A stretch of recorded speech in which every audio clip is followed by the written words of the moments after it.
Laisser la nature, nous imposer son timing, c'est une nature qui va nous imposer une gestion dans l'urgence. L'urgence est très mauvaise conseillère et généralement très coûteuse.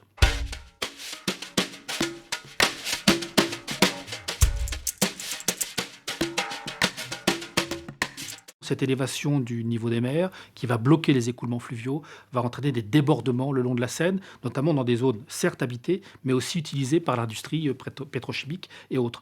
Donc on peut en plus avoir des conséquences suite aux inondations continentales, des conséquences de pollution majeure. Et donc ça veut dire qu'il va falloir repenser la localisation des biens, des personnes et des activités. Pour la pêche, c'est la même chose.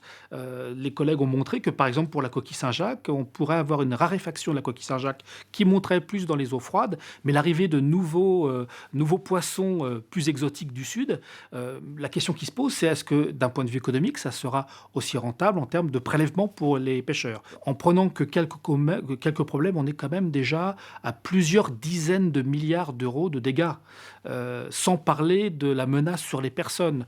Donc c'est absolument considérable et plus on attend, plus ça coûtera cher.